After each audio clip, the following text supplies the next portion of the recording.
¿Qué tal? A nombre del Gobierno de Baja California y de la Secretaría de Cultura, les doy la bienvenida a Escena Baja California, programa de entrevistas con las protagonistas y los protagonistas de la escena de nuestro estado. Esta tarde toca teatro y es un placer dar la bienvenida al director de la compañía teatral Teatro en el Incendio, director, actor, dramaturgo y gestor cultural, Gilberto Corrales. Gilberto nació en Caborca, Sonora. Es licenciado en teatro por la Facultad de Artes de la Universidad Autónoma de Baja California. Actualmente es director general y artístico de Teatro en el Incendio, grupo beneficiado por la 8ª emisión del programa de apoyo a grupos artísticos profesionales de artes escénicas México en Escena del Sistema de Apoyos a la Creación y Proyectos Culturales del FONCA. Ha dirigido más de 40 obras de arte escénico, de las cuales más de 30 son de su autoría. Ha tenido presencia en festivales y encuentros de nivel nacional e internacional. Fue ganador del Premio Juventud en la categoría Cultural Artístico, otorgado por el Instituto de la Juventud de Baja California. Acreedor también al Premio Innovación y Juventud en las Artes en la categoría de Dramaturgia, otorgado por Tijuana Innovadora. Obtuvo también el primer lugar en el 24º Festival Internacional de Teatro Universitario FITU de la UNAM. Ha participado en la Muestra Nacional de Teatro con sus obras Vértice Guayac, El patético Dios con prótesis, Estándar dispositivo para ser una persona normal y Cielito Suite. Participó en el Festival Internacional de Artes de Armenia, Colombia, y en el Festival Internacional de Teatro Cabaret en Bogotá, Colombia. Su proyecto Zero One, El Amigo Invisible, fue beneficiario del Programa Nacional de Teatro Escolar en Baja California. Fue seleccionado por el programa Jóvenes Creadores del FONCA con la especialidad de Dirección Escénica por su proyecto El Malestar de las Bestias Feroces y del apoyo FECAS a los jóvenes creadores con su proyecto Dramaturgia de la Transgresión y Nada vende mejor que una historia de supervivencia. Ha completado su formación académica en talleres con artistas de talla internacional como es Alberto Villarreal, Marta Carrasco, Jorge Dubati, Alicia Laguna, Martina Costa, David Gaitán, David Salmos, entre muchos otros. Damos la bienvenida a Gilberto Corrales. Gilberto, bienvenido a Escena Baja California. Muchas gracias. Gracias por estar aquí. Pues como sabes, este es un programa en el que hablamos de la carrera, de la filosofía de cada artista, centrados en artistas de Baja California. Esto es, artistas que nacieron en Baja California y desde aquí le hablan a otras latitudes, artistas que emigraron a Baja California y decidieron que esta fuera su sede artística, y artistas de Baja California que están en otros lugares. Uh-huh. En tu caso, tú naces en Sonora. Sí. Cuéntanos, a ver, empecemos por la primera pregunta de Escena Baja California. ¿Cómo llega el teatro a tu vida y de qué manera te impacta para que tú decidas dedicarte a ello? Pues creo que el arte, la expresión artística es la que llega a mi vida de distintas maneras. Primero a través de la poesía. Me gustaba leer poesía, declamar poesía. Lo hacía en la primaria. Me interesaba la danza también, pero no incursioné nunca en ella, o sea, no a temprana edad. Pero sí me llamaba mucho la atención, veía así que había grupos de danza folclórica, etcétera, y tenía la inquietud, pero no lo hice. Y también las artes plásticas, me gustaba dibujar, me gustaba agarrar las pinturas y ponerme a hacer cosas de manera, pues, sin conocimiento, ¿no? Nada más de manera intuitiva. Y también me gustaba mucho pues contar historias de otras maneras. Usaba las figuras de acción para contarle historias a mi hermano menor. Y tenía un juego con mi hermano en el que, pues según yo, tenía una réplica exacta del mundo y todos los personajes que habitaban en él pues estaban también en mi mundo. Y el personaje que quisiera conocer a mi hermano podía llegar a a través de mi cuerpo. Entonces yo era poseído por el personaje que quisiera mi hermano, por un cocodrilo, por un mago, por lo que sea. Entonces desde temprana edad como que las cosas que terminas haciendo en la formación teatral, las hacía. Y entonces ¿Y como estamos hablando de qué edades? estamos hablando de desde muy temprana edad, desde chiquito hasta que mi hermano entró a la secundaria. O sea, yo iba como en tercera secundaria y yo seguía haciendo estos juegos. De hecho, lo dejé de hacer porque mi hermano ya no quiso. Fue como de, no, esto ya es demasiado infantil. ¿Y tú? Y yo, ¿qué? ¿Dónde está mi espectador? Y entonces, cuando entré a la preparatoria, bueno, como quedé sin hermano, o sea, en ese sentido de que ya no quería ser mi Ya público, no había tu partner, ya no estaba.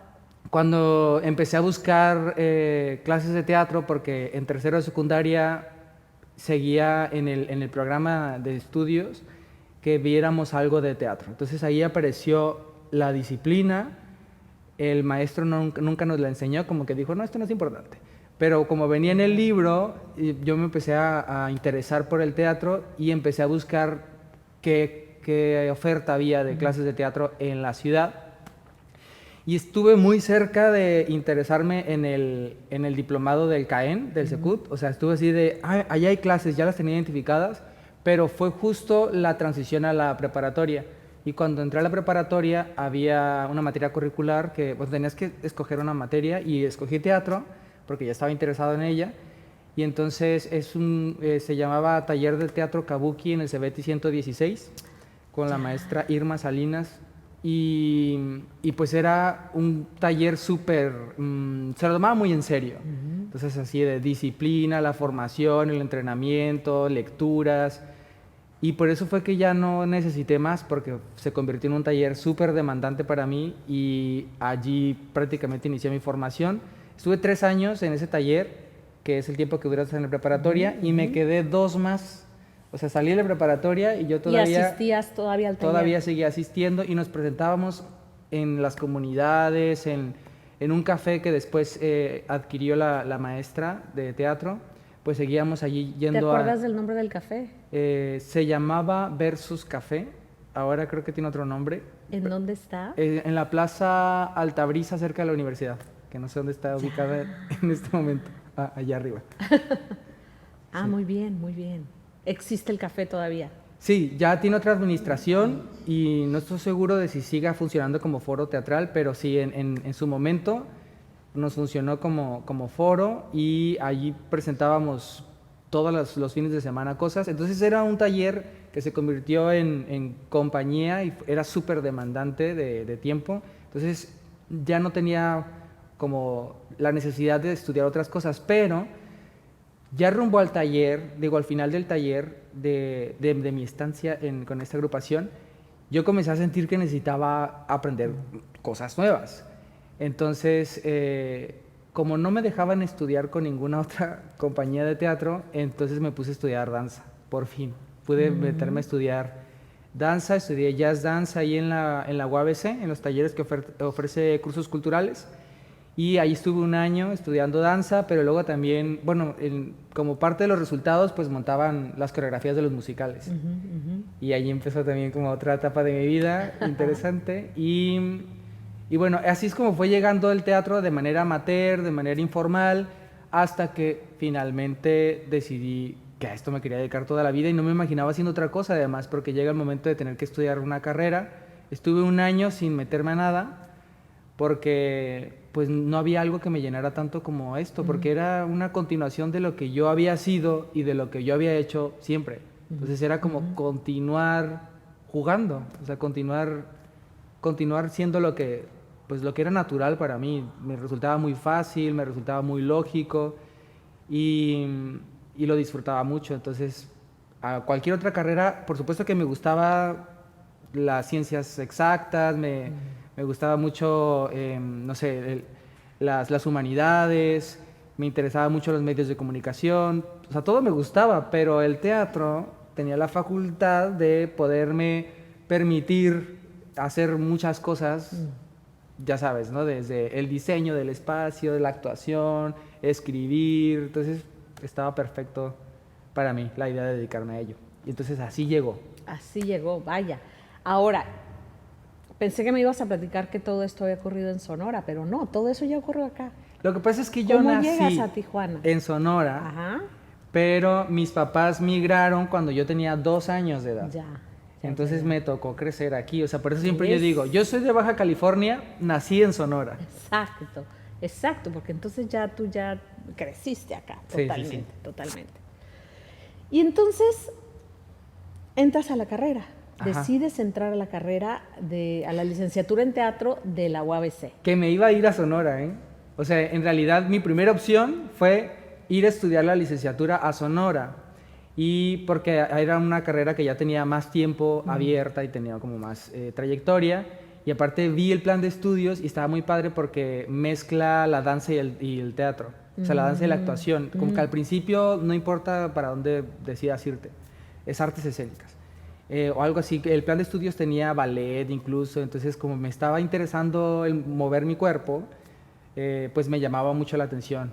Entonces, por eso es que me tardé todavía un año más en entrar a la licenciatura y fue porque era mi primera opción y entonces en el que sí me voy a ir o no y mis papás ya al final dijeron no, mejor quédate y estudia otra cosa, entré a estudiar comunicación porque me dijeron estudia teatro después, primero otra y yo obedecí, entré a estudiar comunicación y yo estoy UABC. perdiendo el tiempo.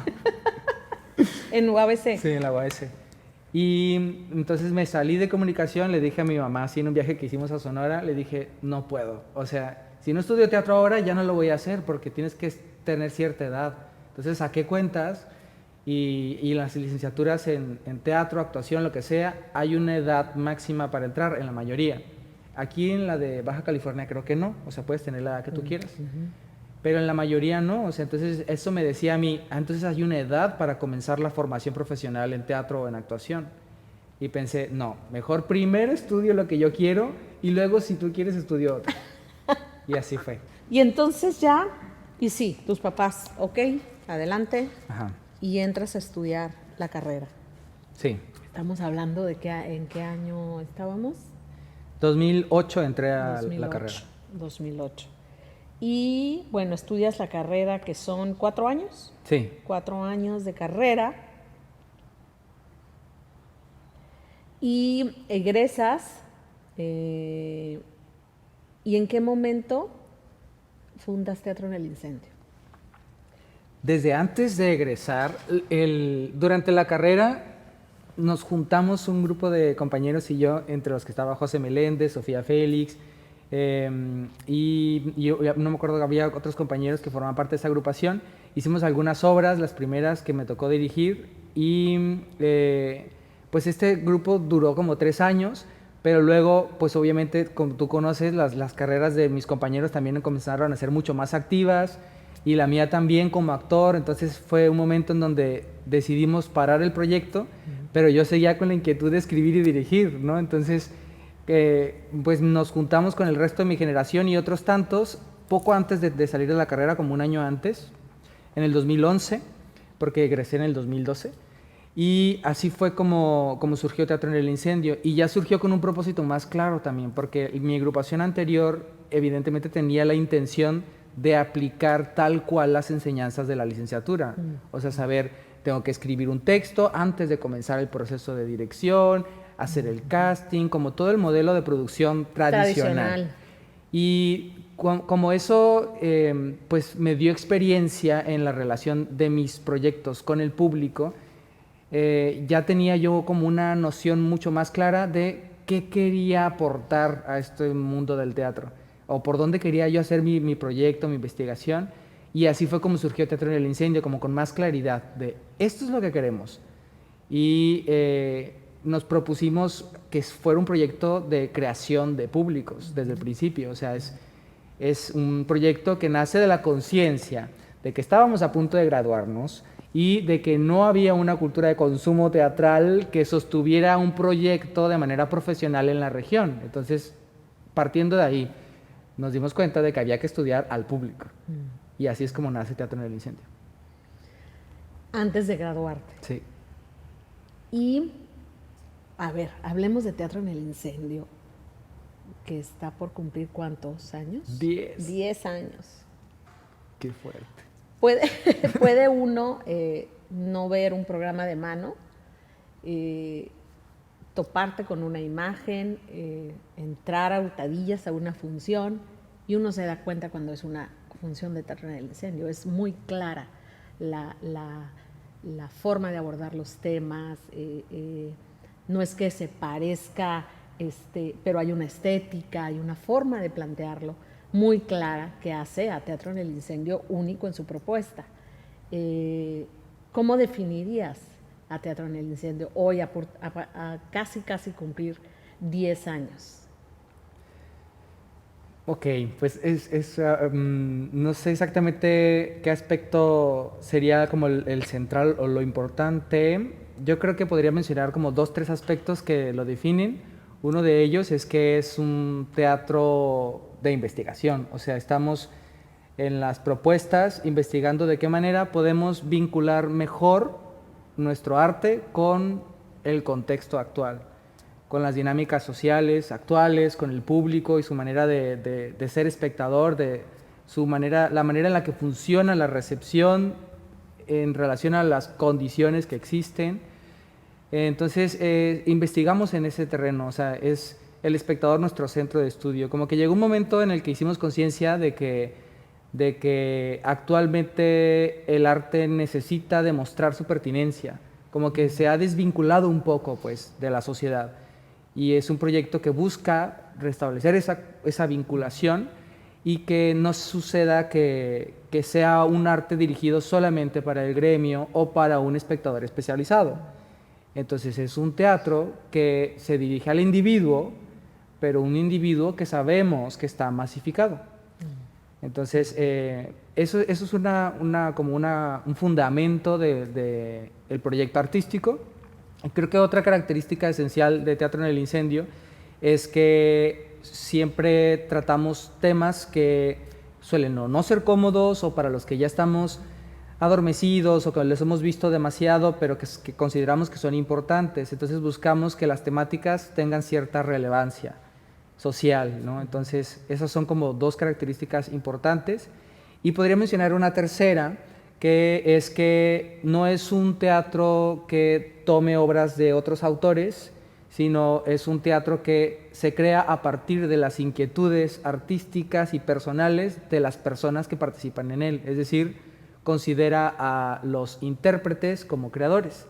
Entonces, el artista que está parado ahí en el escenario es coautor del espectáculo y está diciendo lo que quiere decir, ¿no? Entonces, forma parte de la dialéctica que propone el espectáculo. Está ahí siendo él, ¿no? O sea, siendo ella.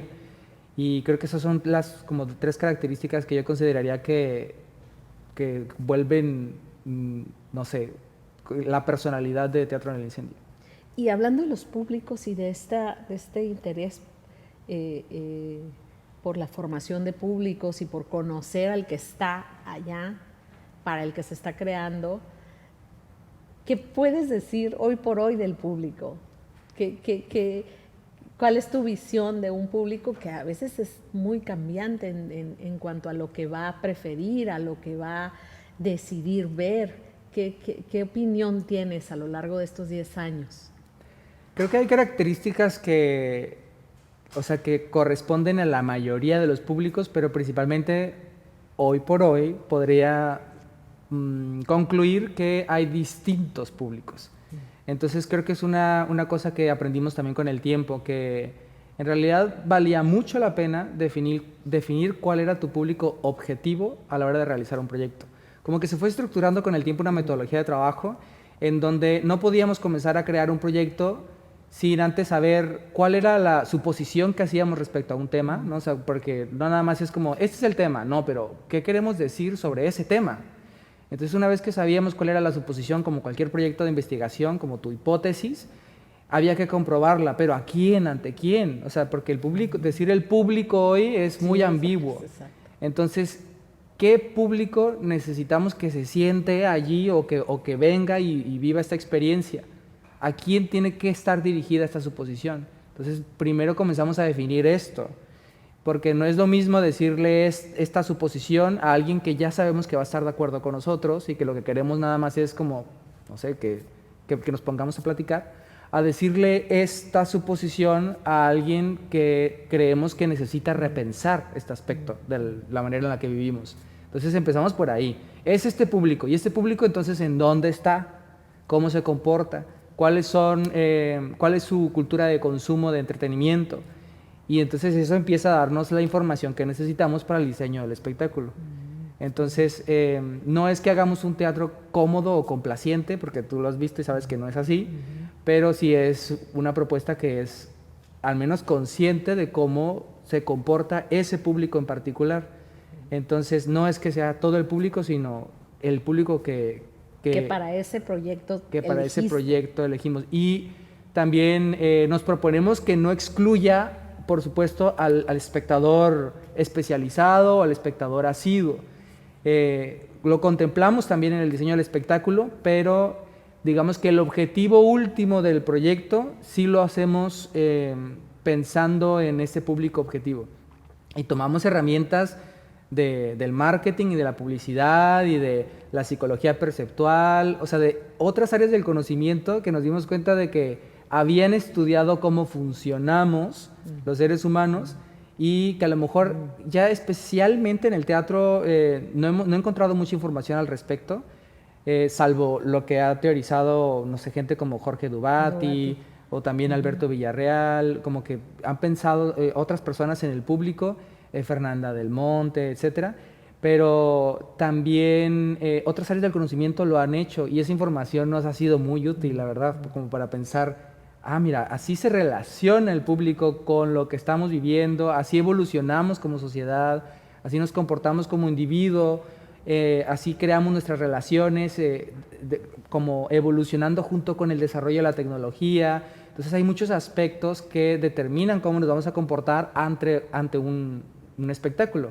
Desde el simple hecho de que, aunque sea una propuesta artística y la finalidad sea sensibilizar, hacer conciencia, reflexionar, lo que tú quieras, el espectador, que formamos parte de ese espectador masificado, o sea, que reaccionamos más o menos igual a los mismos estímulos, pues ve al espectáculo artístico como entretenimiento. Entonces, como entretenimiento le demandamos ciertas cosas, que me tiene que gustar, que me tengo que sentir cómodo, que yo tengo que aprobar si esto está bien o no. Entonces, eso también crea una relación de estatus entre el arte y el espectador que es distinta a la que existía antes, por ejemplo.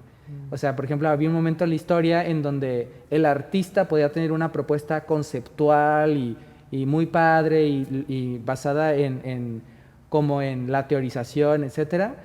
Y si el espectador no la entendía, el artista seguía en un estatus en relación al público. Y el público era el que podía sentirse inculto, ¿no? Como de, yo estoy haciendo algo mal porque no lo estoy descifrando, me tiene que gustar, está padrísimo.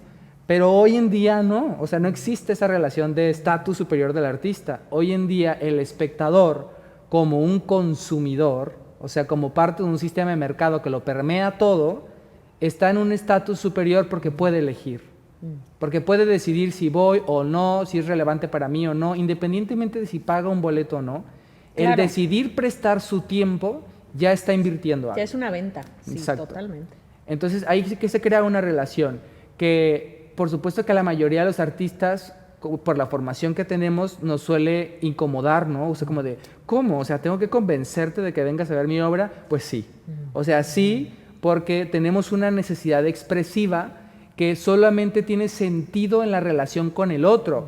Entonces, si yo creo mi obra de arte, pero nadie se relaciona con ella, pues no tiene sentido. O si va a actuar de que le gusta porque se siente menor por no tener los elementos para juzgarla, pues estás creando más bien una tara, ¿no? Exacto, lejos que una comunión. Exactamente. Entonces nos dimos cuenta también de eso, de que nuestro arte, como ocurre en un espacio y durante un tiempo determinado y con la presencia de los otros, solamente tenía sentido en la relación que ejercen las partes. O sea, no es mi obra terminada y la presento aquí para que sea valorada. No, es una obra que solamente tiene sentido en la relación que va efectuando en el mismo tiempo, en el mismo espacio con el otro. Y que le va a hacer evolucionar, ¿no? Eso es muy bonito porque sí. es un arte que solamente existe en esa relación y es algo tan efímero. En ese momento. Sí, y ya, y se desaparece. Así se acaba la experiencia y dejó de existir el arte, ¿no? Porque existió nada más en ese momento en el que se va relacionando a través de darle sentido juntos a las cosas. A mí me parece muy bonito. ¿Cómo no? ¿Cómo no? Lo cual quiere decir que el viaje de investigación previo a subirte ya a la tabla y a empezar un trabajo escénico es un gran porcentaje de lo que nosotros vamos a ver para ustedes como compañía. Ay, sí. Antes nos tardábamos un montón, por supuesto. Al principio, el primer proyecto que hicimos de esta naturaleza, nos tardamos 1 año en estrenarlo. Y ya, por supuesto que conforme va avanzando el tiempo, hemos optimizado el tiempo de creación, ¿no? Ya sabemos que primero hay un momento de sentarnos a platicar estas cosas y luego está el proceso de laboratorio creativo, que es crear el material, las acciones escénicas, como crear como los sintagmas escénicos, ¿no? Como las palabras o las frases sueltas, y después viene un proceso de dramaturgización que hay que ordenar, estructurar, pensando en la recepción del público. ¿Ese proceso lo haces tú? El de dramaturgización, sí. Sí, ok.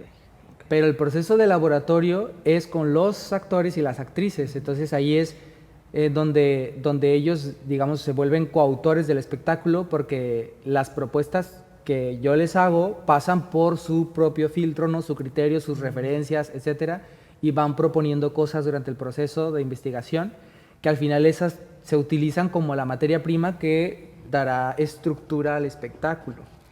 Y ese proceso se ha ido optimizando, te digo, pero sí es la gran parte, o sea, la parte más entretenida, divertida y como gozosa que te puedas imaginar para nosotros es esa, porque es ir descubriendo qué va a ser la obra. Cuando empieza un proyecto no tenemos idea de qué va a resultar. Si va a ser para foro, para explanada, si va a ser un recorrido, no tenemos idea. Es el proceso creativo lo que nos va dando la información de cómo necesitamos que sea el proyecto para que cumpla su objetivo. Entonces, al final, lo más importante es la utilidad, como el cumplir el objetivo que nos proponemos con el público objetivo. Y eso determina todo. Entonces, por eso es que al principio no tenemos idea ni siquiera ni cómo ofrecerlo, ni cómo comunicar qué es lo que va a hacer. Entonces, por eso es que ha sido a veces complicado, porque es hasta que la tenemos terminada que existe un texto, o sea, que podemos hacer el guión para meterla a convocatorias. Antes no podemos. Y antes las convocatorias eran muy precisas, muy específicas respecto a que tenías que mandar un texto para participar. Ya últimamente no, ya se ha contemplado otras teatralidades. Pero al principio sí era un problema con el que nos topábamos, y también que queríamos programar, pero ¿cómo te explico? Si todavía no te puedo compartir qué es, no tengo una foto, no tengo un texto. Entonces, usualmente lo que sucedía era que estrenábamos el proyecto y hasta entonces ya teníamos el texto terminado, ya tenemos foto y ya podemos comunicar qué es. Entonces, ya viene el proceso de vincular la obra con el público. Sí, ya está. Ahí puedes realmente hacer una gestión, ¿no? Exacto. Ahora, también tienes un taller con niños. Sí. ¿Cómo ha sido esa experiencia? ¿Qué has encontrado ahí? Ha sido súper gratificante porque, pues como te conté, desde niño he sido muy inquieto y muy así de yo tengo algo que decir también, o sea, mi voz también cuenta. Entonces yo me encontré con que existía como una infantilización del infante en el entretenimiento, ¿no? Yo me sentía así de niño y recuerdo mucho esa sensación. Entonces, cuando me topo con niños y niñas en el taller del programa que tiene la Secretaría de Cultura, que es de talentos, en donde se le da clases de distintas disciplinas a niños y a niñas y a jóvenes, me tocó ser maestro, y entonces yo empecé a experimentar allí una oportunidad para trabajar con ellos y ellas como artistas. Entonces, lo mismo que yo hacía con Teatro en el Incendio, comencé a hacerlo en estos grupos, y comencé a descubrir que tenían mucho que decir. O sea, que aunque estés pequeño o pequeña, sabes qué está pasando a tu alrededor, y más ahora que existe un acceso a la información impresionante. Entonces ya existe una postura, existen incluso emociones con las que valdría la pena trabajar a través del arte, y entonces comenzamos a crear cosas muy padres, muy potentes, muy interesantes, y que si las ves como adultos te dan una idea mucho más clara de qué está pasando con nuestros infantes. Y para ellos es una oportunidad de sentir que sí tienen participación, o sea, que pueden hacer algo con lo que les está pasando, porque sí les están pasando cosas. No es como que están en stand-by hasta que ya tengan una vida adulta, están con el acceso a la información y les están sucediendo cosas, están reaccionando. Entonces, qué bonito que a través del arte encuentren esta herramienta para estar. Y cuando yo me di cuenta de esto y que por motivos de trabajo, de que se iba complicando mi agenda, dejé de dar clases en este proyecto, después de como 4 o 5 años, yo me quedé con la inquietud de, es que yo quiero continuar siendo maestro, me encanta, entonces, y de niños y niñas, me encanta. Entonces así fue como formamos este taller y comenzamos a replicar el proceso de creación de Teatro en el Incendio y de formación interdisciplinar con clases de canto, de actuación, de danza y con estas experiencias creativas en grupo que empezaron a dar resultados pues interesantes. Y así fue como comenzó a existir esta versión de Teatro en el Incendio con infantes. Y justo ahorita que platicábamos antes de empezar la entrevista sobre la situación en la que nos encontramos, empezando un año después de pues ya cumplir un año en pandemia, en estar en casa, y que poco a poco nos estamos ya como empezando a esta nueva normalidad. ¿Por qué el teatro en todo este tiempo en que la gente estaba preocupada por estar sano, por conservar el trabajo, tener un ingreso, no contagiarte, o si estás pasando por la enfermedad, pues superarla? ¿Por qué el teatro, las artes escénicas merecen la permanencia? ¿Por qué no pueden dejar de estar? ¿Por qué son necesarias?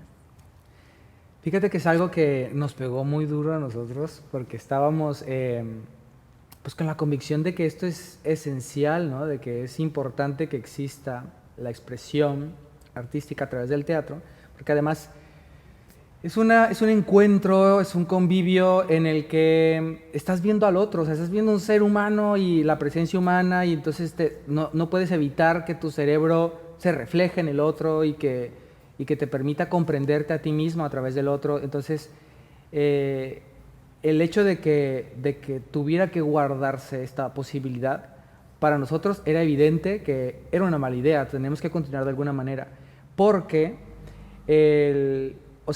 la representación históricamente ha tenido una función social importantísima. O sea, podemos ver cómo, por ejemplo, con la obra de Casa de Muñecas se inició un movimiento feminista en donde las mujeres dijeron, claro, puedo dejar a mi marido si no estoy siendo valorada. O sea, es importante el poder que tiene el teatro, la representación como instrumento de transformación social. Entonces creo que lo que ha sucedido es que quizá se nos ha olvidado ese poder que tiene. O sea, está la propuesta de Augusto Boal, por ejemplo, ¿no? Vivimos una situación comunitaria difícil, pero hasta que no la vemos representada, es que nos damos cuenta de qué rol juegan las partes y de cómo podríamos participar o colaborar para encontrar juntos una solución a este problema. Entonces ahí las comunidades comienzan claro, o sea, vamos a resolver el problema porque se puede. Entonces ha tenido una función históricamente siempre. Y creo que hoy en día, esto a lo mejor tiene que ver con una filosofía artística personal, pero estamos en un momento de crisis existencial en donde los sistemas de creencias de las generaciones, no sé, la generación X y de allí para arriba, a lo mejor para la generación millennial y la generación Z ya no son suficientes, o sea, no son una guía o no son algo que nos va a ordenar la existencia. Dudamos, ¿no?, del modelo económico, tenemos incertidumbre en todos los aspectos sobre lo que va a pasar al futuro, sobre qué sentido tendría estar haciendo las cosas ahora. Entonces eso genera como un vacío, una sensación de vacío. Y justamente creo que el potencial que tiene el teatro hoy en día es el de ser un espacio para generar filosofía. Entonces para nosotros el teatro es filosofía escénica. O sea, vamos a pensar qué nos está pasando y cómo podemos manejar esto que nos está pasando. Por eso es que suelen ser un fundamento teórico filósofos en nuestros proyectos, porque nos metemos a investigar a ver qué está diciendo la gente.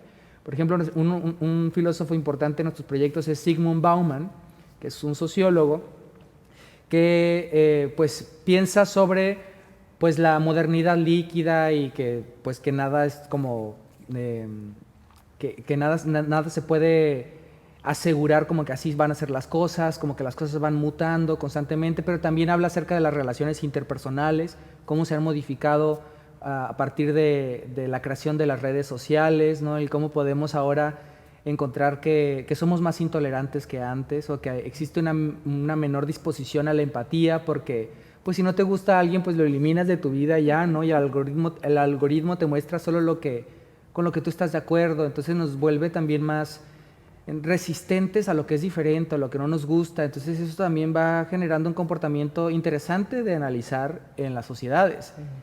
Y el teatro se convierte en ese espacio a través del cual podemos propiciar la participación social, o sea, que darnos cuenta de que existe una manera de incidir en nuestro entorno. A mí me parece que es una herramienta importante y por eso no tendría que ni siquiera cuestionarse si tiene que existir o no. Es que es necesario, es indispensable.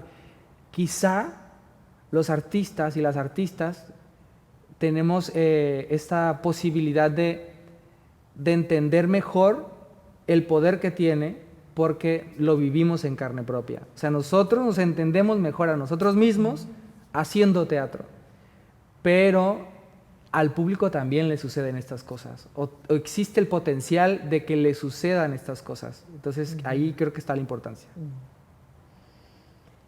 Y hablando justo de comunidad y de este hacer teatral, ¿qué piensas del teatro que hacemos en nuestro estado? ¿Dónde estamos? ¿Para dónde vamos? Creo que existen distintas teatralidades, o sea, como que es un estado en donde no sé si ha sucedido a conciencia de manera natural, pero como que las agrupaciones han ido segmentándose a distintos públicos. Entonces existen propuestas pues que están resolviendo distintas necesidades. O sea, hay un teatro para públicos específicos, para comunidades no sordas, por ejemplo, o un teatro para niños y niñas, hay un teatro para jóvenes y adolescentes, y ahí estoy mencionando a las compañías tal cual no se dedican a esto. Entonces creo que eso es una característica del teatro de nuestro estado, que las compañías y las agrupaciones se han perfilado, y entonces está abarcadas todas las necesidades, me parece. O sea, como que no hacemos un solo tipo de teatro, sino estamos cubiertos. Estamos complementados curiosamente, sí. ¿no? Como dices tú, a querer y no, con los públicos. Además de lo que hemos escuchado y nos has compartido en los filósofos que lees, ¿de qué te nutres tú como creador? ¿De qué aprendes? ¿Cuáles son tus influencias a la hora de disponerte a crear? O de manera ya de vida, ¿de qué te nutres? De todo. O sea, siempre estoy viendo qué está pasando en las noticias.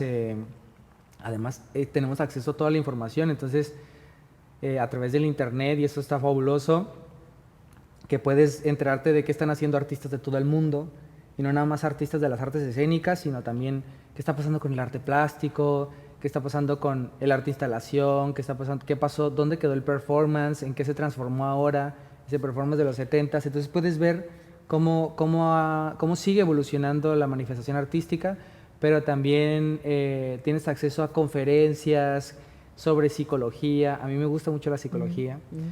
Entonces todo el tiempo estoy viendo videos en YouTube de conferencias, de clases o de información muy concreta. Me gusta mucho también la publicidad. Me gusta el marketing, el diseño de campañas publicitarias. Entonces, en realidad es de todo. O sea, me gusta ver muchos videos pues como soy no nada más director artístico, sino también el gestor de mi compañía, pues por supuesto que me la paso viendo también cosas de gestión cultural o de emprendimiento, de de finanzas incluso, no sé, de todas las áreas de conocimiento que me voy topando y que son interesantes para mí, pero también me gusta mucho la ciencia. Entonces, sigo muchos boletines informativos de qué va pasando con la evolución de la tecnología, con hallazgos científicos, y me gusta entender qué pasa con la física cuántica. O sea, siempre he sido como muy curioso y las cosas que no entiendo o que escucho por ahí, pero no sé cómo funcionan, ya lo quiero saber. Entonces, creo que al final todo me nutre porque cuando estoy haciendo un proyecto, suelo ser muy intuitivo, o sea, suelo dejar que mi intuición lo resuelva. Existe un problema, que este es nuestro objetivo y este es nuestro público. ¿Cómo hacemos que esto funcione? Entonces allí dejo que mi intuición me guíe en el proceso creativo, pero por supuesto que es una intuición que no podría operar si no existiera información. O sea, las conexiones que hace el cerebro para resolver algo es a partir de la información que ya le dimos. Entonces, esa información, mientras más nutrida e integral sea, creo que me ayuda a resolver mejor las cosas. Entonces, podría decir que es la música, o sea, en realidad es de todo. Y en estos 10 años, bueno, estos 10 años de compañía, pero en toda tu carrera, ¿cuál consideras que ha sido tu desafío más grande o más importante? Yo creo que el no perder la... ay, se me fue la palabra. No, o sea, no dejar de creer en el proyecto. O sea, eso ha sido un desafío. Porque evidentemente el dedicarte a esto conlleva una inversión de tiempo gigantesca. O sea, desde que los cuerpos tienen que estar entrenados, las voces tienen que estar entrenadas, pero también hay que estudiar, hay que leer, hay que crear, hay que ensayar, hay que gestionar, hay que leer las convocatorias, hay que estructurarle el trabajo en un cronograma. O sea, es demasiado el trabajo que se tiene que hacer, entonces no te puedes dedicar a otra cosa. Entonces, no me he dedicado a otra cosa desde que entré a la carrera, y desde hacer zancos hasta, no sé, hacer dramaturgia para otros proyectos o dar clases o lo que sea, pero ha sido un proyecto muy demandante, entonces, y requiere una inversión de tiempo total.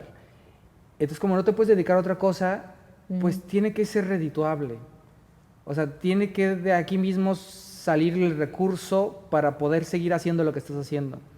Entonces, creo que eso es lo que lo ha hecho complicado, que como no hay un sistema o sea, como no hay un mercado de las artes escénicas en el Estado como tal, o sea, que funcione, que te permita el permanecer, la constancia, etcétera, no se puede pensar en temporadas porque no existe tanto público para el mismo proyecto, o requeriría una inversión de publicidad que no se ha podido hacer y que se ha intentado con proyectos en colaboración con otras instituciones y que se sostienen más o menos allí, pero no como te imaginas que podría ser para que exista realmente una profesionalización de las artes escénicas. Entonces, ha requerido echar mano de la inversión pública, ¿no? De ir con la iniciativa privada, de decir, invierte en el proyecto, confía en esto, en los resultados, vender el espacio publicitario, ya sabes, el hacer intercambio por el espacio publicitario, el aplicar a las convocatorias para obtener el financiamiento y además el pensar muchísimo en las estrategias publicitarias para que de taquilla de verdad se pueda nutrir el proyecto. Entonces, eso ha sido lo complicado, el sostener económicamente el proyecto. O sea, honestamente es lo más complicado, sobre todo porque es un proyecto, el Teatro en el Incendio, que está conformado por 10 personas. Entonces, imagínate, eso tiene que ser un proyecto que sostenga económicamente a 10 personas. No ha sido sencillo. Y llegó un momento que sucedió en el 2000, el año previo a que obtuviéramos el apoyo de México en Escena. Ese año ya estábamos así súper agotados. Imagínate, vamos a cumplir 10, llevamos el 2 con el apoyo de México en Escena, entonces teníamos 7, 8 años y estábamos ya cansadísimos de todo lo que implica de tener que dar funciones, muchísimas funciones, y era demasiado agotador y que veíamos totalmente incierto el panorama. Entonces llegó un momento en el que sí estábamos tan cansados, tan agotados en ese sentido, que dijimos, creo que no está funcionando, quizá vamos a tirar la toalla. O sea, ya algunos lo pensábamos ya incluso, ¿no? Como de, es que no, eso es demasiado agotador. Sostener un proyecto como este, o sea, una agrupación artística con un repertorio, que un repertorio implica que tiene que ser la misma gente, porque no puedes estar montando la obra y haciendo casting cada rato, ¿no? Entonces, mantener un grupo que compartan todos una filosofía artística, una poética, no está sencillo. Entonces, llegó un momento en el que nos propusimos la posibilidad de no sostener más el proyecto y que funcionara más como una compañía, como cualquier otra, en donde si necesitas montar algo, pues contratas a la gente o haces alianzas y lo montas, lo pones, lo presentas y se acabó. Pero eso implicaba perder lo que habíamos construido durante todos esos años. Desafortunadamente tuvimos ese estímulo, ese apoyo que nos permitió continuar 2 años más y pues mantuvimos el proyecto, la trayectoria de Teatro en el Incendio, pero se atravesó la pandemia y de no haber sido por el apoyo de México en Escena, por ejemplo, yo creo que no existiría Teatro en el Incendio porque ha sido súper difícil sostener las compañías en esas condiciones, sobre todo pensando en eso, ¿no? O sea, en que es un proyecto como te dedicas completamente a él y hay que entrenar, estudiar, ensayar, promover los proyectos. Entonces, eso ha sido el reto fundamentalmente, el mantener ese proyecto con esas características que si te pones a pensar, no existen tantos proyectos de esta naturaleza. O sea, agrupaciones artísticas con una poética de grupos, donde es la misma gente siempre, con obras con repertorio, o sea, que tú puedes presentar la obra del 2014 porque la tienes ahí. No, o sea, en realidad las agrupaciones funcionan más como en el formato, en el modelo de producción de compañía, que es más viable en nuestro tiempo. Además, no sé por qué nos propusimos esto. Pero bueno, de ahí, como dices, así nació la compañía, ese es el espíritu y es difícil estar cambiando, ¿no? Cuando está sostenida precisamente en todo este método de investigación, en todo, como dices tú, que ya se logró con este grupo, ¿no? Sí. Entonces es difícil estar cambiando a los integrantes. Creo que sí ha sido titánico mantener, pero pues se van dando también luego las condiciones, ¿no? Llegó este apoyo y bueno, ahí va sumando, pero definitivamente sí, el reto es enorme. Sí. Esta entrevista estará transmitiéndose en el mes de junio. Okay. Y precisamente hablando del otro y de esta investigación que Teatro en el Incendio genera para cada tema, ha habido entre tus temas el tema del respeto hacia el otro, la visibilidad por el otro. Y el 28 de junio es el Día Internacional del Orgullo LGTB. Y siempre tratamos de incluir en el mes en que cae la entrevista una pregunta sobre el tema del que se esté hablando en ese mes. ¿Qué mensaje desde la postura de Teatro en el Incendio nos puedes compartir con respecto a este tema? Pues creo que, creo que es importante darle visibilidad a las problemáticas sociales y que pese a que se ha avanzado muchísimo en los últimos años, todavía hay problemáticas en torno a ese tema, ¿no? Por ejemplo, en nuestro estado está el asunto de la legalización del matrimonio igualitario, el que se pueda adoptar en una pareja homoparental. O sea, creo que hay mucho que hacer para que se entienda el que todas las personas tenemos los mismos derechos porque somos seres humanos. Entonces, hayamos nacido o no con la misma ideología, hayamos crecido o no con los mismos fundamentos religiosos, hayamos que entendamos el mundo de la misma manera o no, todos somos seres humanos y ya estamos aquí. Entonces, por el simple hecho de ser humanos, merecemos respeto y merecemos tener acceso a los mismos derechos. No nos hace menos o más las diferencias que podamos tener, porque la condición humana es lo que nos une y es lo más fundamental.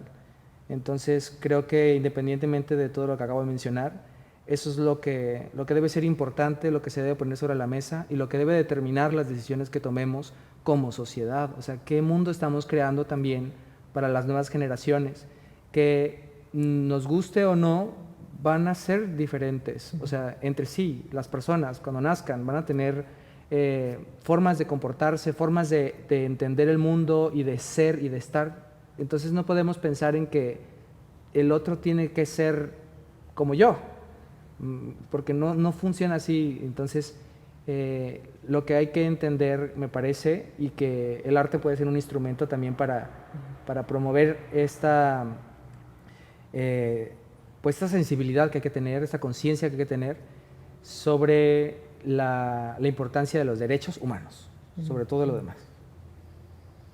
Y todo creador tiene un momento en su carrera en el que piensa, ha valido la pena, o por estos momentos yo me dedico a lo que me dedico, o por esto persisto y sigo y continúo. ¿Cuál sería uno de esos momentos para ti, Gilberto?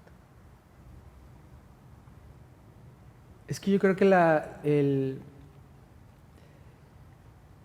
he tenido como varios momentos, pero podría agruparlos en el descubrir que el espectador ha vivido la experiencia que diseñamos. O sea, como cuando alguien te dice que se descubrió a sí mismo. Por ejemplo, acabamos de hacer un proyecto, y que creo que es la más reciente que podría mencionar, que se llama El misterio del amor entre varones, que es una obra cross-media que le hicimos saltando de plataforma en plataforma.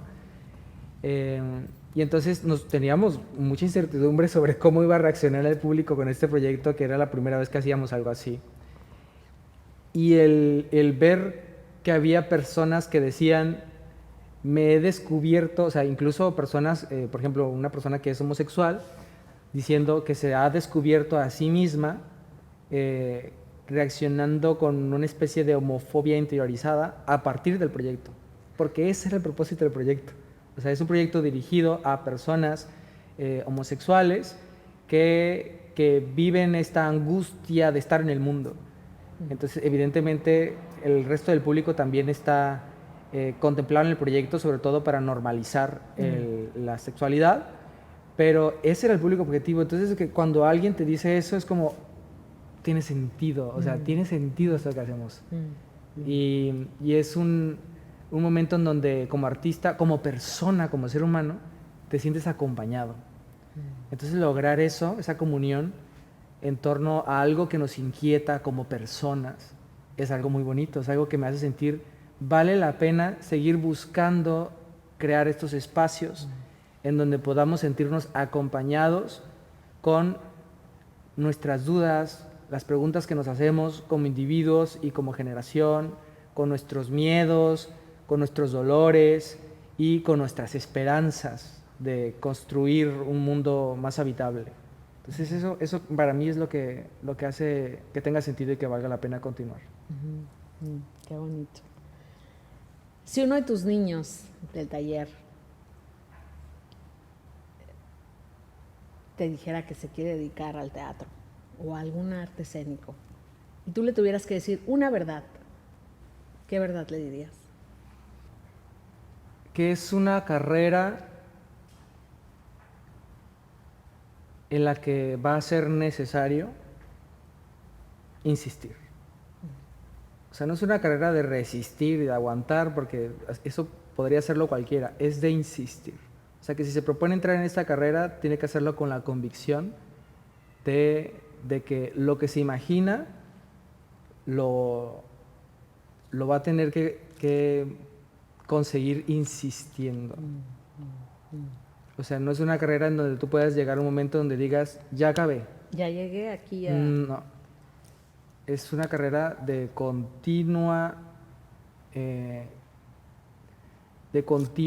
esfuerzo, de continuo trabajo, tienes que buscar el crecimiento siempre. Un maestro me decía que en el momento en donde un artista siente que ya acabó con su obra, con su actuación, con su investigación, en ese momento comienza a morir su actuación, su proyecto, lo que sea.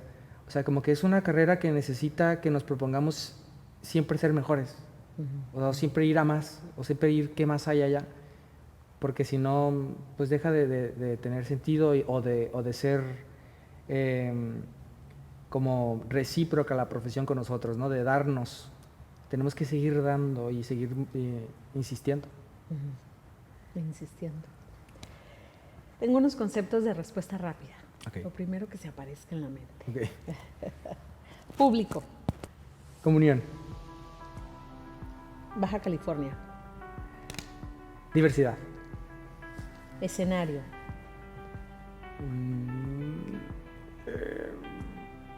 Creación. Tercera llamada. Esperanza. Ay, qué bueno. Teatro en el incendio. Juventud. Humanidad. Futuro. Muchas gracias. Gracias. Qué bonita entrevista. Muchas gracias, Gilberto. Muchas gracias a ti.